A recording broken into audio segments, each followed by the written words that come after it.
Morning, everybody. So Craig will follow with some logistics of where to put your comments, where to put your questions. As he mentioned, it's going to be a busy morning. If you're here for the first time, excuse me, welcome. And if you're returning to us, of course, a warm welcome back as well. The picture that you can see on the deck right here is one of our main campus buildings. Affectionately, we refer to it as Heritage Hall. And it was well over 100 years ago before the first cornerstone of that building went in. And equally, actually probably a bit longer than that, before Dr. J.C. Miller, who was the doctor that dreamed of an applied institute in Calgary. And long before we even had a Calgary or a Calgary Stampede, this was the land, or the hunting grounds, I should say, of three tribes of the Blackfoot Nation at that time: the Kainai, the Piikani, and the Siksika. And this area was called Maquintas, which means the elbow, and the place where two great rivers meet. So for those of you joining us outside of Calgary, it's the Bow River and the Elbow River today. So it's a traditional land of the Blackfoot shared by the Beaver people of the Tsuut'ina, the Nakota people of the Stoney Nations, and the Northwest Métis homeland. That makes up our Treaty 7 territory, which is where we are here in Calgary. And if you are here for the first time, it's important to us to acknowledge that adaptly, as that's called Heritage Hall. It's a heritage to our land, and we would take a moment every Friday that we get together to recognize that. So today we recognize the Blackfoot Confederacy, tribes mentioned, and all those who make their homes in the Treaty 7 region of Southern Alberta. We have people here today across Canada and even possibly beyond. I haven't studied the list this week. So wherever you are, welcome. Thank you just for taking a minute to recognize where you're starting your day from today. Perfect. As always, so very well done, Jenny. Thank you. And we have probably, I think we've struck a chord with folks with this week's topic. This has to be one of the largest registrations that we have had in now 38, 39, pushing 40 episodes now, Jenny. We got to be getting close. So many of you have found the chat, and what I think where we would like to kick things off is I'm just really curious as to why this topic in particular, prioritization and delegation, has resonated with so many of you. What are you hoping to get out of this morning? And feel free to throw that in the chat. If you found the chat, just a couple buttons to the left is the Q&A button, where if you have any specific questions that you really want to make sure that we see, please do throw them in the Q&A. The chat, you will see, just flies by like a waterfall. So tough to keep up with that sometimes, and I'm feeling extra slow this morning. So Jenny, for me, I look at this, and the number of productivity apps that you can find on the App Store, the number of tools that exist, but when we think about it from a leadership standpoint, right, this isn't necessarily about the tools or the tricks. Obviously, we're going to talk about some frameworks to help folks think about prioritization. But from a leadership perspective, where do these two topics kind of fit into your mind for you? What resonates as you start thinking about prioritization and delegation from a leadership perspective? You kick me off the call if I say it's your priority. Yeah, it's been a good show, folks. Have a great day. No, that's a good question, because and somebody, I can't keep up with the chat. I'll stop even looking, I think. Yeah. But lots of work to do recently. So much going on. We everywhere. And it was the same before the pandemic. Like, the pandemic is a marker now in our brains, but it was the same beforehand. And we live in, Rasmus Hugard called it a paid reality. So pressured, always on, information overload, distracted. And that's our norm. And we've also created, we live by the badge of busy. Like, it's almost a competition, see who has the busiest calendar in some places, which is madness, because most of the time, if you're chocked with meetings, you're not actually getting the work done. And so for anybody in leadership, what you're prioritizing, what you're talking about is crucial, because if you're not talking about it, your team's not thinking about it. And what are you delegating? And it's curious, delegation seems to be a really, really hard skill. And it's getting harder as we feel guilty for delegating, because people are so busy and people are at capacity. And it all seems to be hitting that crescendo, I think. And so I'd put it at the top of the list. And while we're there, let's just get this one out of the way as well. Priority is a singular word, or whatever the grammar is around that. Like, we've made it priorities, but by definition, you can actually only have one. So that's a bit tricky in our world as well. Yeah, that last comment is my pet peeve, and it kind of speaks to the whole concept of a couple of books like The One Thing or Essentialism, et cetera. But as I'm scrolling through here, and thank you, everybody. What makes these conversations so valuable, I think, is the amount of participation we get from you. And, there was a couple, workloads are increasing, teams are getting smaller, this whole concept, even though I think, especially in the tech space, we can use this as an example. We've been hearing a lot of noise about downsizing in tech over the past quarter. I think that's very much a media made issue. When you take a look at how much tech has hired in the past year, very real for the people that are affected. But the point being is that when team sizes shrink, when things change, you're often looking to do the same amount of work with perhaps the same number of people. So how do you, as a leader, then start to help you focus your team on the important pieces, right? And what is the number one priority as a leader? There's a few directions, there are a few threads that we could pull on here. And I think maybe I'd like to lean into the last question first is, and for folks out here who are leaders with direct reports, we firmly believe that anybody here can lead beyond their title. There you go. I got the name of the show in the episode. But as a leader, what is your number one priority as a leader? And what does that resonate for you too as well, Jenny? I'm curious. I'm going to see what pops up here. But what do you think your number one? Tanya out of the box very early with a great comment. Yep. And I like that. Yeah. I like that that's what's popping up in the chat first. Yep. So a couple of things springing to mind from what you've said. Everybody gets very wrapped up in, and you said it, we've got to do the same work, or we've got to hit the same result, the same number, the same metric, which is a ceiling. That's a conversation for another day. But how are we going to get there with less people? And the key in that conversation is the people. Like, we talk priority or people, business or people, excuse me, performance or people. But really, it's your people that are going to do the work. And Senec's got stuff coming out of his yin yangs for when you're in leadership, you're looking after the people who do the work. You don't necessarily do as much of the work, although with a lot of people doing two jobs too, as in their job and the leadership role. And so your team, as a leader, your team has to be your priority, but you have to have a really, really clear focus on where it is that you're going. Because to get focus from your team, you need to know what that is. So what is the priority? Does the team know what the priority is? Easiest way to do that, your next team meeting, have everybody write down what they believe the top 3 priorities of the team are.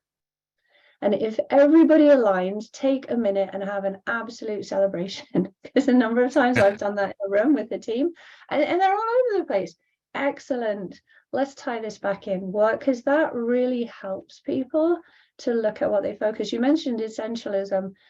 Greg McCohen says in there that 70% of what we do in a day is non-essential. And the first time I read that, I'm like, okay, I got this. I've taught time management for years. No. Oh dear, oh dear, oh dear. Yes. Like, we totally get sucked into the non-essential, the non-urgent. That's before we even bring the conversation of your cell phone that's probably 2 feet away from you now and has buzzed 3 times since we started. And so having that conversation continuously, there's a cadence, as we've always said to that. What's the priority? What are we working on? Bring people back to that. And the more hybrid your team is, the more, or virtual, the more often that conversation needs to happen, because when we're virtual and I'm in here, there's 101 distractions. When I'm at sea, slightly less distractions, so I could concentrate better in terms of priority there. Doesn't mean that the stuff around me isn't good and creative and all the rest, but is it helping to hit the priority? There's a time and a place for the madness and a time and a place for the focus. Yeah, so good. And folks, so many great comments here. I can't keep up with all of them, though I'm trying very hard and to listen to Jenny at the same time. But what I love about what I'm seeing in the chat, Jenny, is so many people talking about, enabling my team, mentor and grow the skill set of my team, training and empowering, lead and develop. I actually quite like this comment, lead and develop the team to facilitate business goals. So I think maybe where I would challenge folks out there this morning is, and as a leader of people myself, how often do you start off your week intentionally focused on or trying to, or realizing you need to spend time helping maybe not all of the members of your team one-on-one that week? Maybe you've got a cadence, maybe your team is so large you need to divide it up, maybe weekly isn't right, it doesn't matter. My point of challenge would be, how often do we start off with that intent, but then the whirlwind of the work shows up and you have to start taking care of tasks and pieces of work and other bits versus focusing on your team and growing and developing your team. I don't know what that triggers for you, Jenny, but that for me has probably been the biggest struggle of my entire people leadership career. Is, every morning, this is the week. Maybe not so much. So you do a decent job. But that's really key in there. And lots of people have recognized, whenever we get into this conversation of priority, Eisenhower, Covey, whoever you want to attribute the matrix to, the 4 quadrants. And those 4 quadrants sit with quadrant 1, it's important and it's urgent. And that's where everything pops up. That's the window that you're talking about, Craig. Like, we start with the best intentions. And for lots of us, that quadrant basically is our world. Everything is important and urgent. And then quadrant 2, we lose the urgency and it's just important. And the difference between those boxes is that quadrant 1 will always act on you. So it's a bit like when your cell phone buzzes in your pocket or your watch vibrates on your wrist. That acts on you. The temptation, the want to just take a little check. It acts on us. That urgency is just pressing. And so those fires that pop up, those pieces of work that pop up, it's always going to act on us. Quadrant 2, which is growing, developing your people, delegating the right tasks to the right people in their strength area. That's a gift. That makes delegation a gift, not a dump. That's a quadrant 2 piece. And the problem with quadrant 2 is we've lost that urgency. Nobody's slapping you in the face saying, get out there and help Jenny today. You have to act on that. So urgency acts on it, on us. We have to act on it when it's important, just important. That's where the true business, in terms of the real spelling of business, takes place, is everything that's in quadrant 1 and 2, so above the line in that matrix. And so the key in there is, how do I act on that? How do I make that time for that to happen? What does that look like? And this is where it gets a little bit difficult for people, because it's a little bit of a discipline piece. It means we have to say no. It means we have to have a conversation along the way somewhere.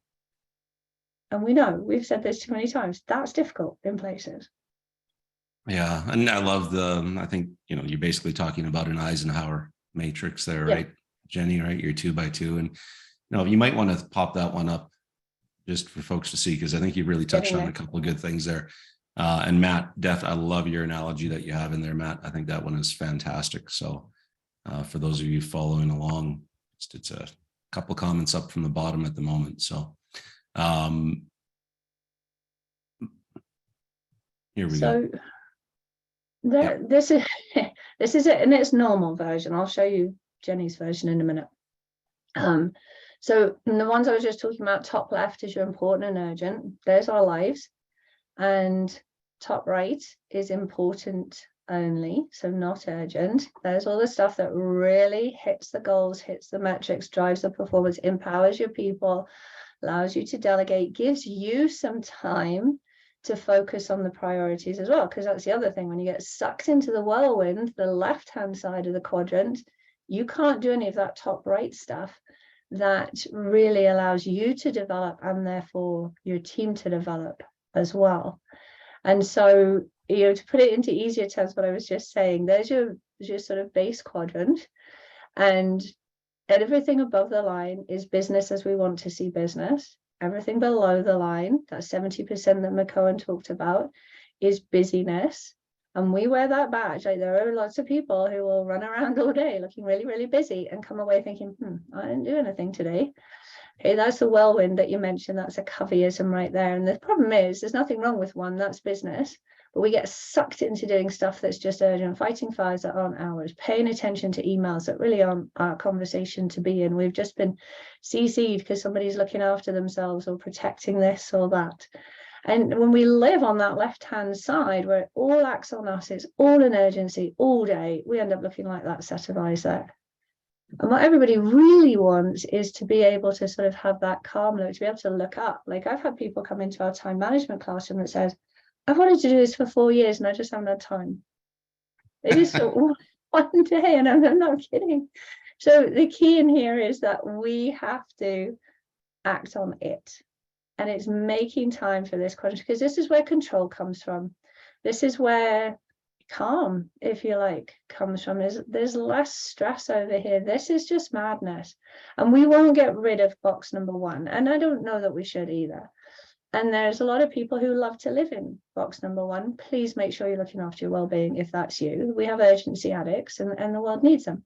Yeah. But in a leader role, the balance is 2 and 1, and a little bit more 2 than you've got for 1.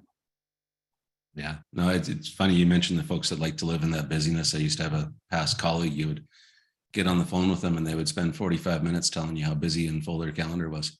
So like, yeah, and we just use 45 minutes. Yeah, I'm not sure that aligns. So, but the key, I think, for that, Jenny, is, so the whole definitions around urgent and important. Yeah. Right? Because that, and I think that is where clarity from leadership really comes into play here to help. Yes. Right. And that's where I'm going with this. Yeah, everything can seem busy and important, or urgent and important. Sorry, urgent and important.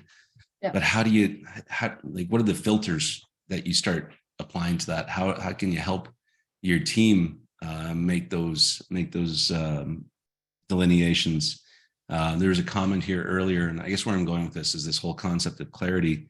Bob, this was a great comment. There's nothing more frustrating than someone responding, I need to speak to my manager, which for me, in many cases, can be solved by how are you properly setting priorities or priority. Mm-hmm. It's tough to not pluralize that, right? And how do you effectively delegate? So I guess what I'm getting at here is, what are those filters or those tools or tips that leaders can use to help their teams prioritize and think about the urgent versus the important?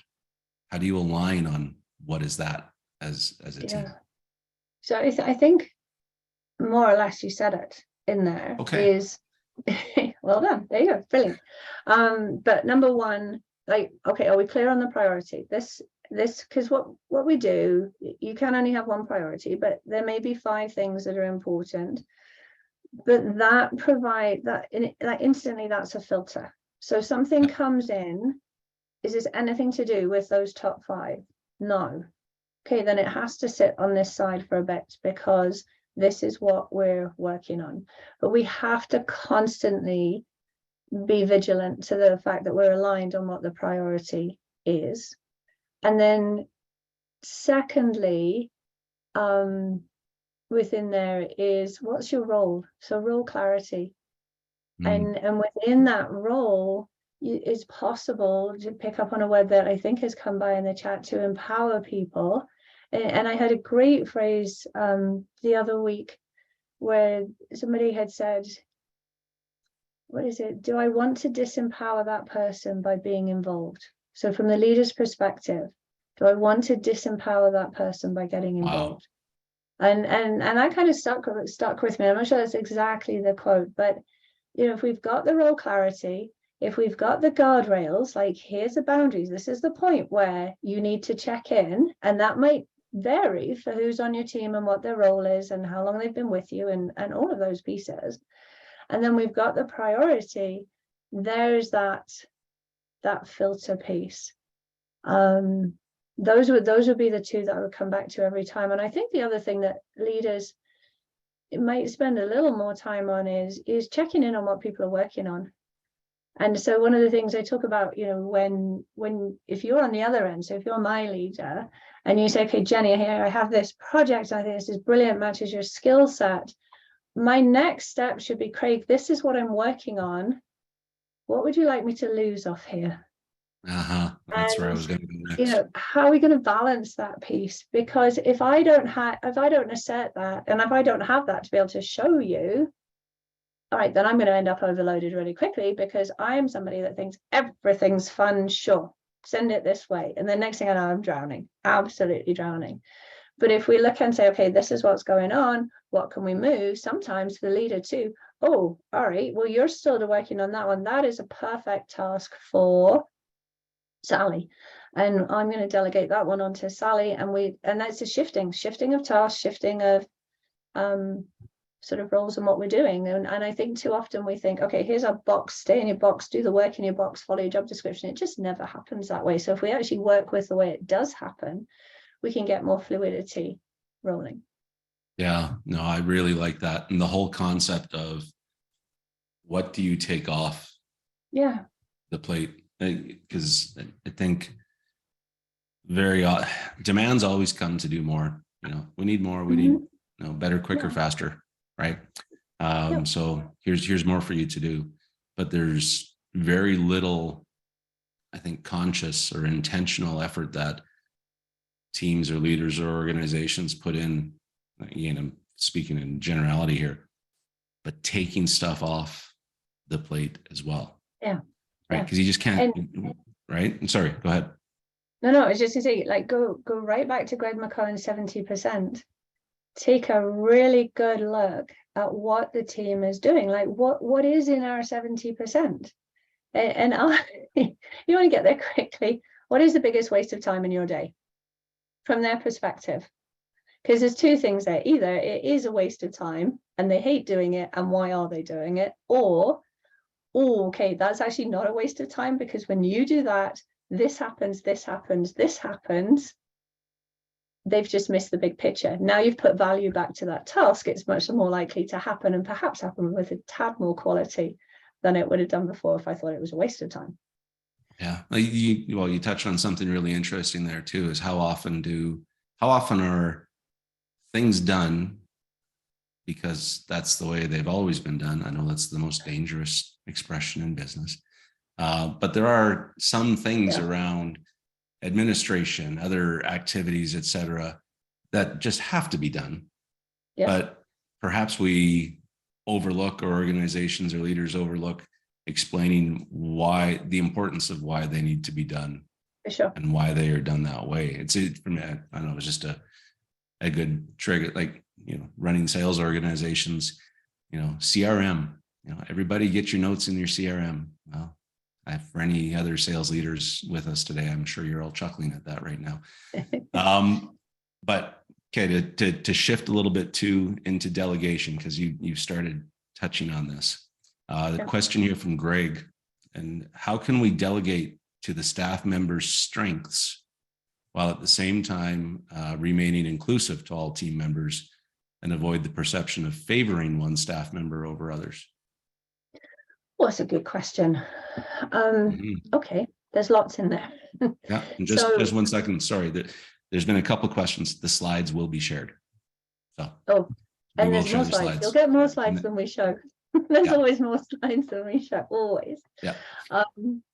Okay, so a couple of things within there. First off, if you find that you're always delegating to the same couple of people, and you're not delegating to others, this is a this way, right? First, we always want to come this way as a leader, right? What's my part in that? What's stopping you from delegating to them? So it's a really quick check-in. But often, if we don't have full trust with someone who works with us, we won't delegate to them because it's harder and it's much quicker for us to go to the people who we trust. And so when we look at trust, and we've said this before, you ready on the keyboard, Craig? Trust has 4 different domains that we work from. So we look at competence, we look at reliability, we look at sincerity, and we look at care. That's the last one. So care, reliability, sincerity, and competence.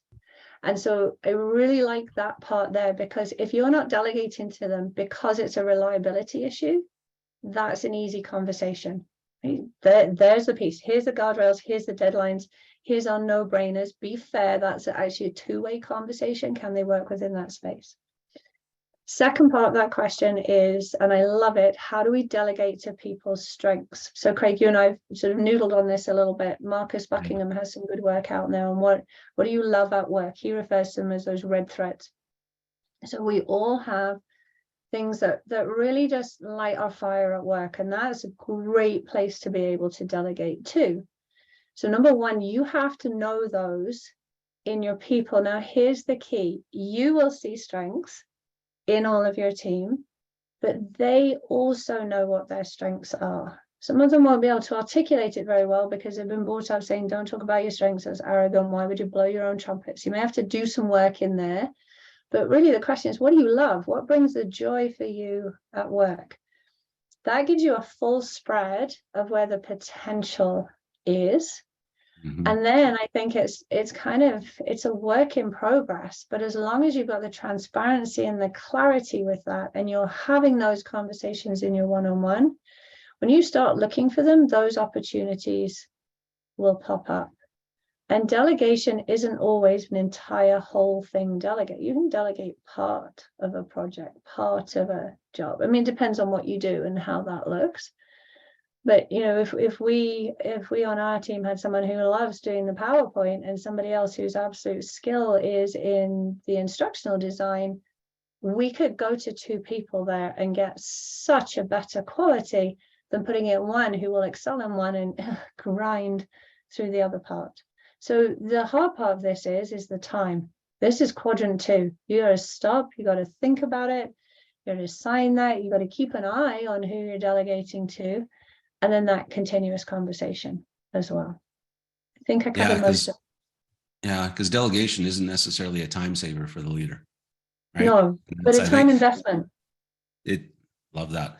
I think the other piece of this too that Buckingham talks about is somebody can have a strength, i.e. you're tremendously good at Excel, whatever it might be, right? But you might hate doing it. And so, Buckingham actually says a strength, something that you are really good at that you do not like to do, is actually a weakness. Yes. Right. And so you need to be, as a leader, you need to be careful that just because Jimmy might be, your star at regression analysis, why I picked that one, but you don't assign it all to Jimmy, right? I have no idea where regression analysis came from. You could have put Jenny in that sentence to have been really real. Exactly. Yeah. Numbers. Anything Jenny, no Jenny and Jenny no don't numbers. Like numbers. But I love that you brought that up, and that really, that's the foundation underneath why we want to ask them what they see as their strengths, ask them what they love, what fuels them in the day. It probably won't match what you think. And I think the other key part here, because people often take this conversation a little sideways, we're not saying they have to work in that 100% of the day. The research is interesting. I think you only have to have about 20% of your day to hit that full engagement productivity, about 20% of your day where you work from, as he calls them, your loves at work. Yeah. I think the challenge in that question can sometimes be, it's like the American Idol auditions that we love to watch. The folks who show up because they think singing is their strength and they love singing, but they should not be on TV doing it. Right. So how do you manage, and to bring it back to a more serious comment though, how do you manage and work with team members who think they may have a strength or love doing something, but they perhaps reality doesn't meet their perception, or at least your perception. There you go. I was waiting for there you go. Thank you. But that's such a good point too, because we're talking about work. The aim always is high performance. Yep. And so on the leader, what are you articulating? What does finish look like? What does success look like? What are we aiming for here? What's the quality? We say this often, we want to be world class. What does world class look like? And that gives us something to strive for, to deliver on, to create to. And those expectations have got to be crystal clear. And if somebody's coming to ask to do something like, this is my strength, I love this, then it might be a gritty conversation. But the answer is, I love that you have a passion for that. At the moment, I am seeing, just factual, what are you seeing? And this is what we require or what we need. And then the conversation is, how do we get from here to here? What can I do to support you to grow in that? And when they love it and when they want to, that's a worthy mastery and growth towards the goal, the team, the alignment. Yeah, and it's there was a comment earlier in the chat as well. Christine, this is a good one. Sometimes I like to delegate to people's growth areas, not just their strengths. And I tend to agree with that. I think if I'm interpreting that, the way I'm interpreting that though, for me is, Jenny, if I want to delegate to you for a growth area, as we would call it, perhaps it's a weakness. Is it intentional? Like, what's the purpose behind that? Is it because you have a plan for Jenny to move into a different role that requires more of that skill, so you're delegating now to help develop that? Or are you delegating to address that deficiency, just simply to address that deficiency? Because then maybe it's better to focus on Jenny's strength and not worry about that growth area if there's others that can on your team that have that ability. And I think you just sort of nudged another really important piece about delegation. So if you're delegating to me, you come, typically, not you, somebody will come in that whirlwind, in that need, and it's all about them and what they need in order to satisfy this. But that's not what's going on for this person. So as you just articulated it, then what you gave me is what I would refer to as the afters. So, by engaging in this task, by growing in this area, when we've done that, you will be ready for, or you will have this. Those are the afters. And if I can put those two together, then I can embrace and engage in it. But if you just come with, oh, we've got to get this done, and oh, I'm really sorry, that's another thing. Please don't apologize when you delegate anybody, because the minute you apologize, you devalue the task. Like, oh, I'm getting a dump task now. So there's never an apology for delegating. And then but frame it in their world. Okay, what is it that they need in their world? What are their afters? Why would they care? That'll get you buy-in into the delegation much quicker. And it forces you to talk big picture, which is what I love about what you just said. Cool. That, do you want to expand on that? Don't apologize for delegating. Is there more to sit in there? Or I'm not sure. It was a really interesting phrase. I never thought about that before. And now I'm trying to think about how many times I've done that. Craig, you're a Canadian. You're bound to have apologized. Oh, this is true. So sorry for the question. So often what happens, and it happens when it doesn't happen when we're excited about the big tasks. It happens when we've got work to be done, and we're, if we're getting it correctly, we're still delegating to tasks, to strengths, to get the best job, to hit the performance, to hit the goal. But because we're aware of people being overloaded for this capacity piece, and maybe we've missed that check-in and all those other pieces, what we hear is, oh, I'm really sorry to have to ask you this. And the minute that our brains hear, oh, I'm really sorry, we're going to devalue that task. This is an interruption, or this is inconvenient, or, oh yeah, okay, here's another one to my plate. And so the suggestion is, don't devalue the task. Like, first off, can you delete it? Right? We're back to what we said. Does it belong in quadrant 3? If it's not essential, there's no point to it. Don't delegate it. Right? Please, dump it is what we called it in our LinkedIn post there. And so when we do that with value, then people will take it on with value. And if you speak to that end piece or the reason why, there we are. And where you work, somebody did this. We did some work with someone, and they took all their tasks with their team. They realigned all the tasks so that people got to do what they like doing. People got to learn something new so that if somebody was missing, they could move across. And there was left a band of tasks. And I think they referred to them as the swamp tasks. And what they did was every month, they divvied up the swamp tasks. So nobody had to do the gross stuff all the time. And that took away the, oh, I'm sorry, you get this one this week. That's just the way they did it. Interesting. Yeah, it is kind of different. I think we're going to have to run a session on how to craft good apologies, because we might have a stand-up routine there based on the chat. But Sinead, you love this comment from the perspective of thank you for bringing it forward. But many women also feel the need to apologize too much. We can't be seen as aggressive, and it's just unfortunate that is the case. And so Jenny, perhaps future topic for us to think about is some of the. Well, and I think not next one, but the next one, March the 10th, I might have the date wrong. We're going to talk about assertive leadership. And that totally will be part of that conversation, I'm quite sure. That difference between, is it aggressive, bossy, assertive? Yeah. We might want to change the title to, sorry, it's assertive leadership. So a couple things for us to, I was also thinking about that, some of the things that we chatted before we started this whole, because we've only got a few minutes left, this whole concept of prioritization and delegation relative to managing your time, or are you managing your energy? Where does procrastination fit in to all of this? Something else that you said earlier about, am I disempowering by being involved here? It struck a question for me, is that, can a leader be empowering all the time? Well, I think the answer is obviously not, but do leaders feel they have to be? So there's your dealer's choice. Energy, I was going to say, you just offered me 5 things, 2 minutes. No, I said pick one. We're gonna.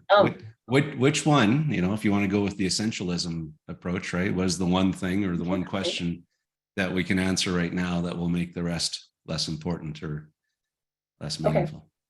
Okay. I am going with energy. Okay. Because I think it's crucial. Okay. And 2 rules that sit in the 80s. So the 80-20 rule is quite familiar to lots and lots of people. And we'll flip it for today. So 20% of your time, most people's regular days, that's about an hour and a half, maybe 2 hours, will give you 80% of your productivity. So what does that 20% time look like? Do you even have that in your calendar? 20% of your day where you can focus and channel your energy into something that is important and actually will hit a business goal, the priority. That's a simple version of 80-20. Yep. But I also like, and I think this is Greg McCohen, I might have it wrong, might be James Clear, because he's another good one in this area, but it's called the 85% rule. And the 85% rule is stop trying to show up at 100% every single day, right? We just can't do that, and we will burn out far faster. And if you're a leader, please don't expect your people to show up at 100% every single day. But what if we change that frame immediately and said, okay, 85%. And so what does 85% look like? And we're not talking about people slacking off, but we are talking about people not overextending all the time. And so you're going to laugh at this, but in my world, that's pausing the PowerPoint, right? We're done. That's it. Well, everybody needs to know is I changed the PowerPoint at 10 to 8 this morning. So I did not follow that rule myself. But if I had followed that rule myself, I would have stopped on that last night. And so that 85% can really, it allows us to keep going. And if you look where we are in the year, we're on February 10. Lots of people started January with great gusto. They were in the gyms, they were doing their part. And unfortunately, there's a whole lot of people who've stopped doing that already. If they had gone in at 85% and gone, let's say, 4 times a week rather than 7, would they still be going? How do we get that consistency and that momentum? And the key to this is we never, ever let our cell phone batteries die. We are constantly carrying chargers with us, finding space to charge them, but we will very quickly let our own batteries die. And full transparency, it's a constant work in progress. Like, I still don't get this quite right all the time. But I do think it's worth us focusing on it, because again, it's a bit like that quadrant 2. We have to act on it. That's our job for us. And especially if you're a leader, if you're not looking after yourself, you cannot look after your people. Like, you just, that's an imbalanced equation. I don't do numbers, but that's an imbalanced equation. Good question. Don't want, if you can hit that 85% stat again, Jenny. 85% of the time, I do not expect staff to be 100%, including me. Yeah, so we kind of, because we're working lean, and because we're trying to get so much done in such a short time, like you explained at the beginning, we want to need our staff to be constantly sprinting, if you like, and they're living a sprint. So they get up in the morning in the early hours, they've checked the phone before they've got out of bed. And then if you've got families, that whirlwind just begins then. And it is just a sprint to the end of the day. And then bed, repeat, bed, repeat, bed, repeat. Well, we're in a marathon. Like, there is no way. And marathon runners, they take 3 days off a week in their training. We could learn from that. Not everybody, but it's 2 or 3 good days of rest, because they need to recharge so that they can run the marathon.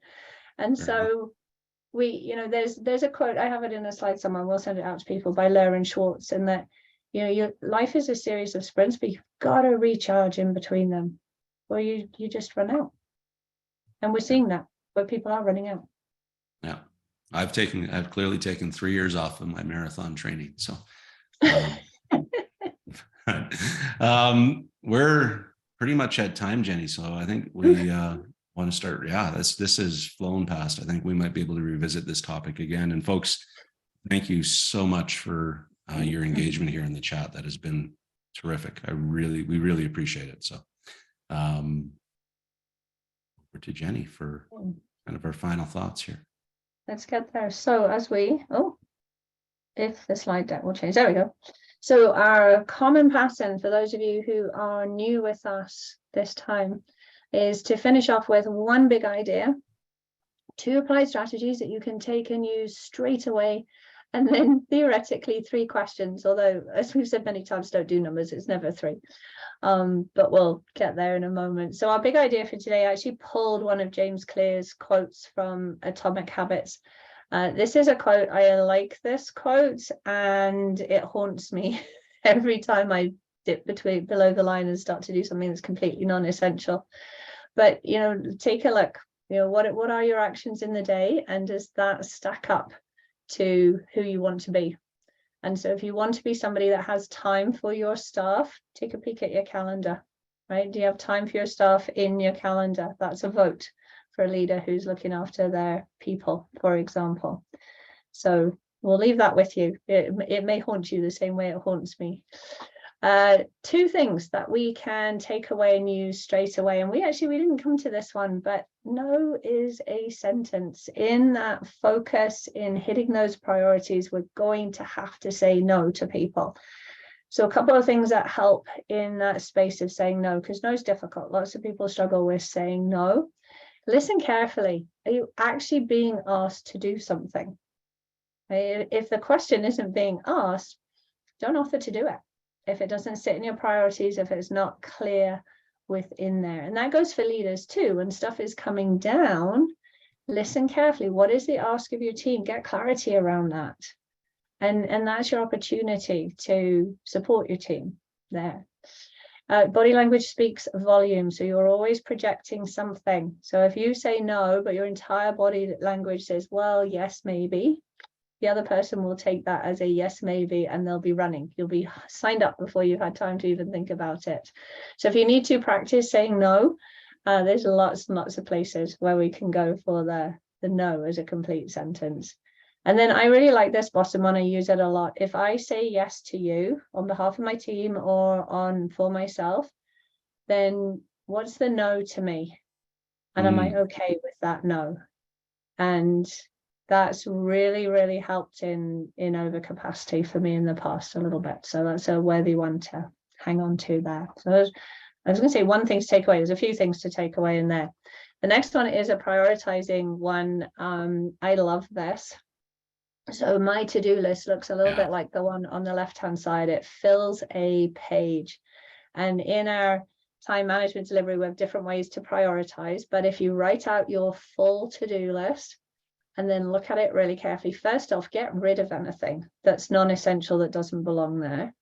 But then take only 5 items and put those 5 onto, I use a Post-it note. I'm a pen and paper kind of person, but you can use electronic Post-it note. There are apps that will do this, but the time to get them sorted to match you takes way longer than simply keeping your to-do list and moving 5. But the cool part is, if you only have 5 things on your to-do list, if you have a small break in between meetings, you can look at that 5 and say, okay, I'm going to do this. Whereas if I look at the full list in front of me, oh, I don't even know where to start. I'll go empty the dishwasher, or I'll go make tea.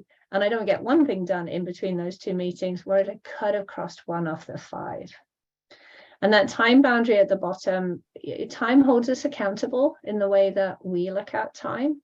So, give yourself some time boundaries within there as well. And it ties into one we didn't talk about too. Those top 5 is that your intention for the day.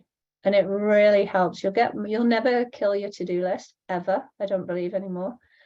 But you will move a lot more things by that sort of priority method. In our time management course, I think we refer to it as the Carnegie list. And then nearly 3 questions. Okay, 5, I think it is. So just things to noodle with. And I've tried to do these so they would appeal if you're not holding a leader role. I mean, everybody can sort of follow that leadership piece, but sort of done them from a personal and a team part. So you can flip this to be a team question. They're good things to have in a meeting, actually. But, next time that you're just, ask yourself, what's the best use of my time right now? And then spend the next 30 minutes on that. Be really careful. We invent a lot to avoid those important things in quadrant 2. And then number 3, there's got to be James Clear. Right? What am I doing today to improve by 1%? But we do that every day. Whew. That's huge gains within a month or 2, even the end of the year. And then the last 2, I think, just speak for themselves as well. There you go. Perfect. Thank you, Jenny. And folks, we're back again in a couple of weeks with a little bit different conversation. As we started the year off, we're trying to find local leaders to hear their stories and understand what leading beyond any title means to them. And we are very fortunate to have Wellington Holbrook, chair of the Calgary TELUS Convention Center, joining us in a couple of weeks. So join us for that. That will stand to be a very fun conversation. Wellington's a great speaker, a very engaging personality. So I'm really looking forward to that, and thankful that he's joining us. Thankful that you join us as frequently as you do. And if today was your first time with us, thank you for investing your time. As Tom, I believe, mentioned in the chat here, you can't manage time, only what you do with the time you have. And thank you so much for managing it with us today. So have a great Friday. Have a great weekend. Jenny, as always, I appreciate you. Thank you for all your work on this, and have a good day, everyone. Talk to you soon. Thank you. Thanks, everyone.